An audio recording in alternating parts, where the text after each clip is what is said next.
The doorbell rings, and through the window I see Tessa's beat-up Honda. My best friend since college bursts through the door holding a small package wrapped in newspaper comics.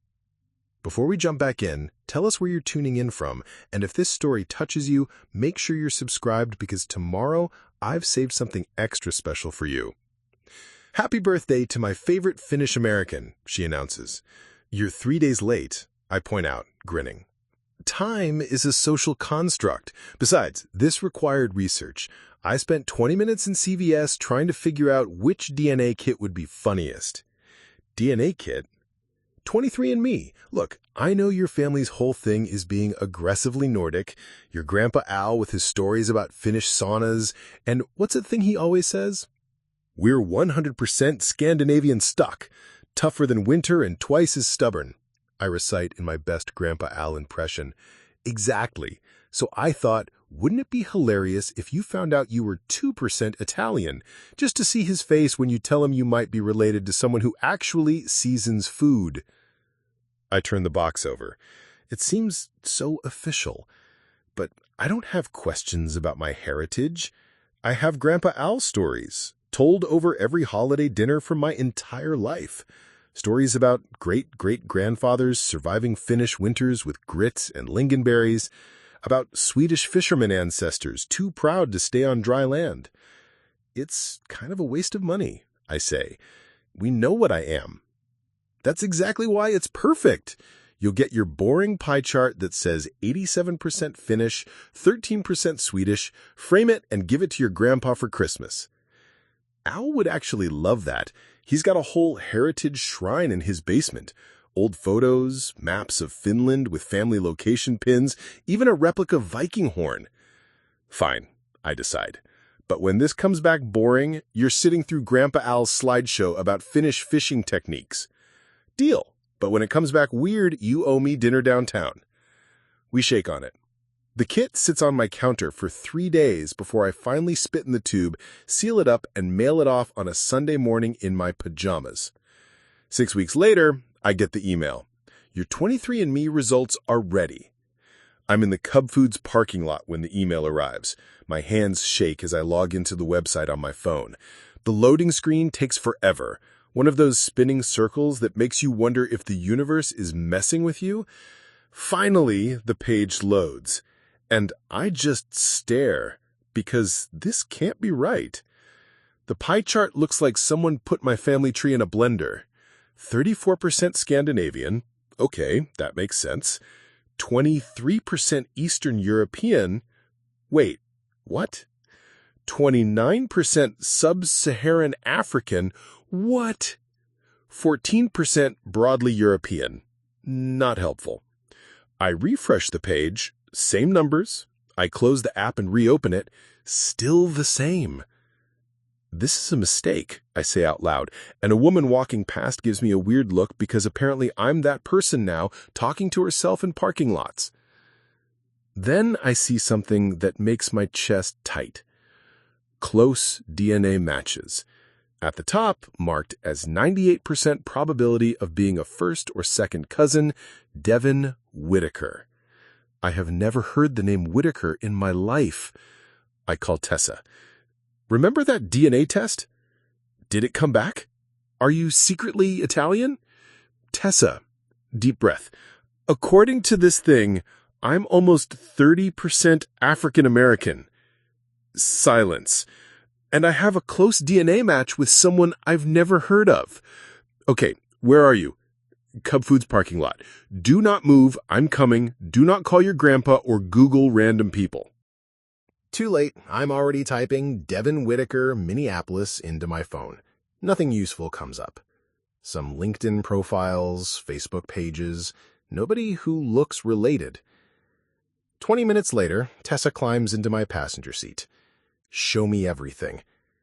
I hand her my phone. Her eyebrows keep rising as she scrolls. Holy shit, Riley. Right? Your grandpa is going to lose his mind. I show her Devin's profile picture. Small thumbnail, but even tiny, you can see it. Same nose, same jawline, same slightly too big ears I've always blamed on Jensen genetics. He looks like he could be my brother. That's definitely something, Tessa says quietly. We drive to my apartment, where I spread family photos across my coffee table. In every single one, we look exactly like we've always said. Swedish-Finnish family. Light hair, light eyes, pale skin that burns easily. Grandpa Al looking like he could chop wood and build a sauna. I don't understand. I stare at last Christmas's photo, where my dad and I look like clones. How can I be 30% African American if my dad looks like this? Maybe it's your mom's side. Maybe it's Grandpa Al. We look at each other. You need to talk to someone who's been around longer than you have. The next morning, I drive to my grandparents' house with printed DNA results in my purse and a knot in my stomach like I've swallowed a baseball. Grandpa Al and Grandma Sylvia live in the same neat rambler for 43 years, mailbox painted like a tiny Finnish flag. Al's in the garage, probably organizing something that doesn't need organizing, his favorite retirement activity. Grandma Sylvia answers in her usual cardigan and apron, smelling like vanilla and lavender. "Riley, what a nice surprise! Your grandfather's reorganizing fishing tackle. Again. Actually, I was hoping to talk to you, just you." Something flickers across her face. Quick, but there, a tightening around her eyes, like she's bracing. "Of course, dear. I just made coffee cake." We sit at her kitchen table where I've done homework and heard countless family stories. Everything feels the same, except for those DNA results burning in my purse. "Grandma, I took a DNA test." Sylvia goes completely still. Not quiet, still. Like someone hit pause. "A DNA test," she repeats carefully. "Tessa got it as a joke. We thought it'd be funny to get proof we're 100% Scandinavian." I show her the pie chart. But this is what came back. Sylvia puts on reading glasses slowly, buying time, and studies the results. I watch for surprise or confusion. Instead, I see recognition. "Grandma."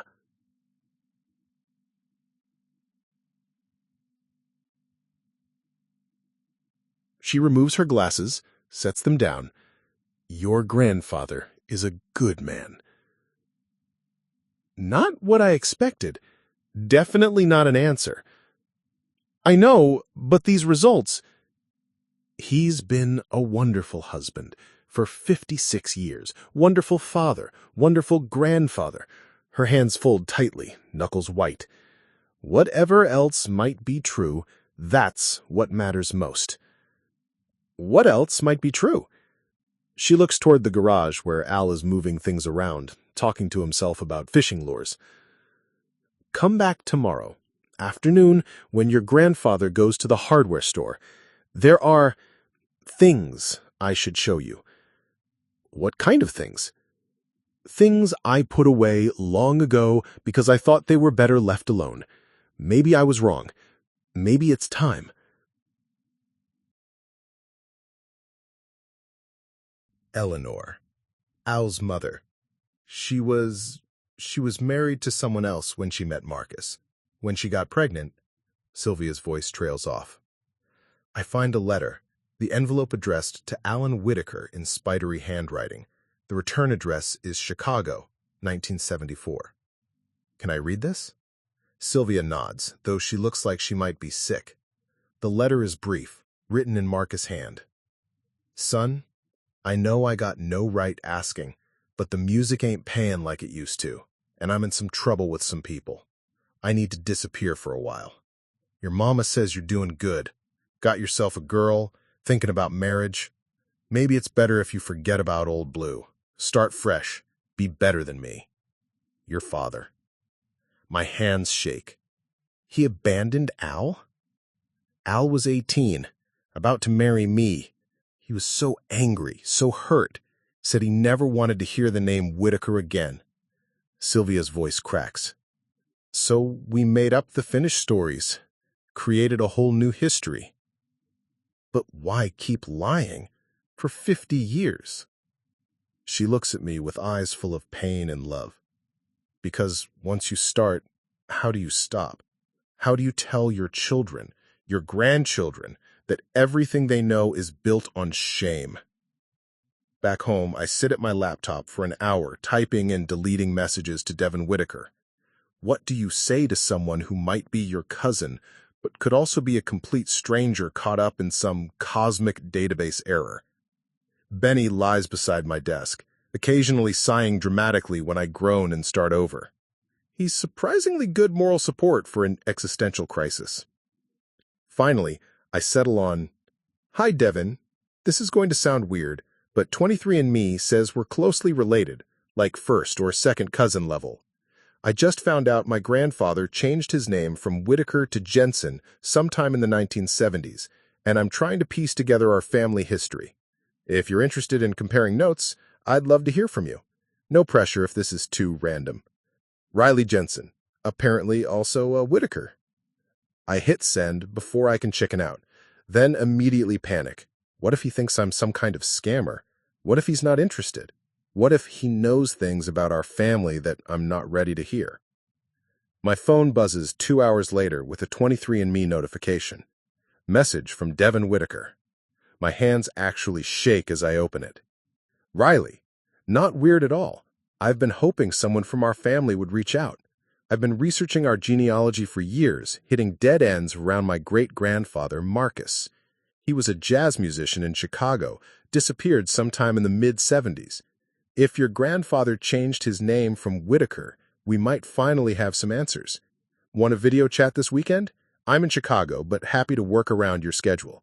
This is exciting. Devin Whitaker." I read it 3 times. He seems normal, enthusiastic even, and he mentioned Marcus, the same Marcus from Grandma Sylvia's newspaper clipping. I message back suggesting Saturday afternoon, then spend the rest of the week in a weird limbo between terrified and thrilled. Tessa comes over Friday night with wine and moral support.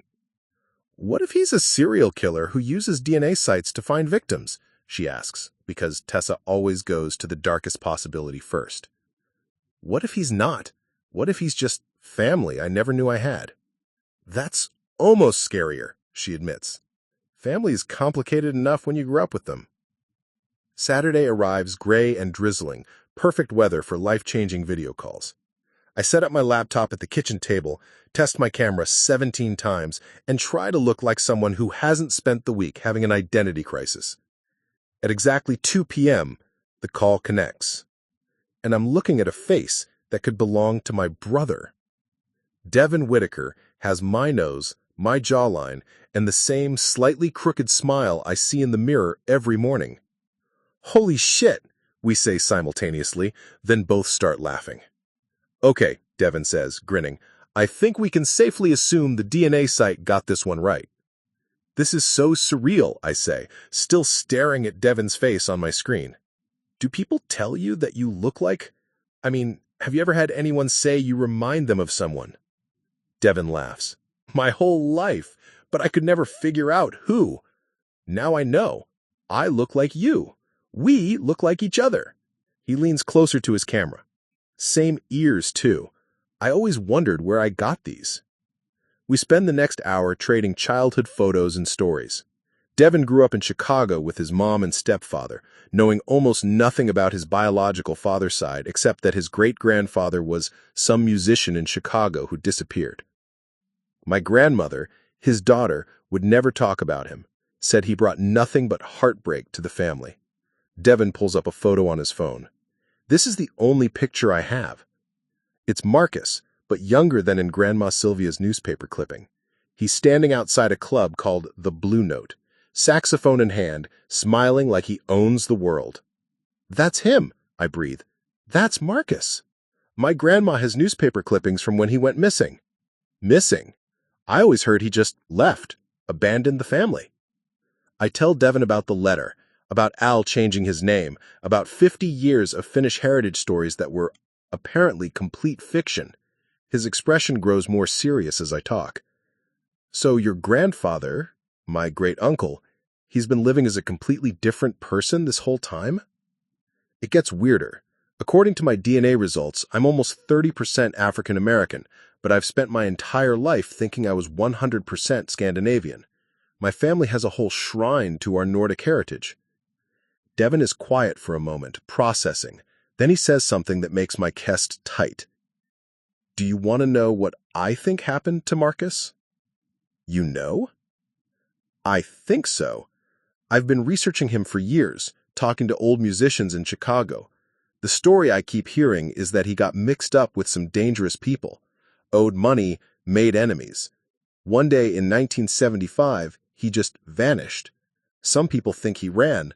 Others think that...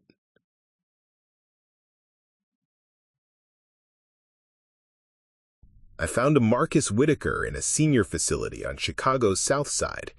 Goes by a different first name now, but the age is right, and the staff said he used to be a musician. I've been trying to work up the courage to visit him. Oh my God. Riley, what if we could meet him? What if we could get answers about what really happened? About why your grandfather felt like he had to disappear from his own family? Through my laptop screen, I watch this cousin I never knew I had, and feel something shifting inside me. Not just curiosity anymore, but a deeper pull. Like I'm finally seeing a piece of myself that's been missing my whole life. Devon? Yeah? When can we go to Chicago? 2 weeks later, Tessa and I are on a plane to Chicago, and I'm questioning every life choice that led to this moment.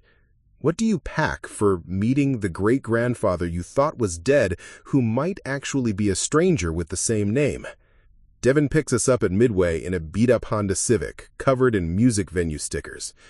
He's taller than he looked on video chat, with an easy smile and the kind of presence that suggests he's comfortable in his own skin, something I'm currently not. "Welcome to the Windy City," he says, loading our bags. "Fair warning, I've planned a whole tour of Marcus's old haunts before we go to the nursing home. Figured we should understand his world before we meet him. First stop, the Blue Note, now a trendy coffee shop in Lincoln Park. The original sign is still there, faded but readable, and Devon points out where the stage used to be. Marcus played here every Tuesday for 3 years. The owner's son still runs the place. Says Marcus could make that saxophone sound like it was crying. Inside, vintage photos line the walls. The current owner, a woman in her 60s named Rosa, recognizes Devon immediately. "You're back. Any luck finding your great-grandfather?" She turns to me. "This one's been coming here for months trying to piece together the mystery." "We might have found him," I say, still getting used to claiming Marcus as family. Rosa's eyes light up. "You know, I have something that might interest you." She disappears into the back room, returning with a dusty box. "Found this when we renovated, stuff the previous owners left behind." Inside, old performance flyers, a few 45s, and at the bottom, a photo that makes my heart stop. It's Marcus with a young white woman and a light-skinned boy who looks exactly like my grandfather. "That's him. That's Al when he was little." Devon leans over my shoulder. "And that woman, Eleanor, Al's mother." Rosa studies the photo. "I heard stories about Marcus having family he couldn't acknowledge publicly. Different times back then. Dangerous times for a black man with a white family. We spend the afternoon visiting other venues, talking to retired musicians who remember Blue Whitaker. The stories paint a picture of a talented but troubled man who loved his music and his secret family, but got caught up with the wrong people. He was trying to make enough money to get Eleanor and the boy out of town, an old trumpet player named Sam tells us at a diner near the lake. Word was, her husband found out about the affair, made threats. Marcus was scared, but he wasn't going to run without them. What happened? Sam shrugs. One day, he just wasn't around anymore. Some people said he got smart and disappeared. Others, he doesn't finish, but his meaning is clear. That evening, we sit in Devon's apartment, a cozy place above a record store, walls lined with vinyl and music equipment, planning tomorrow's visit to the nursing home. What if it's not him? I ask, voicing the fear that's been growing all day. What if it is? Devon counters.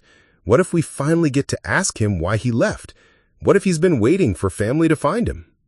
Tessa, who's been quietly absorbing everything, speaks up. What if he doesn't want to be found?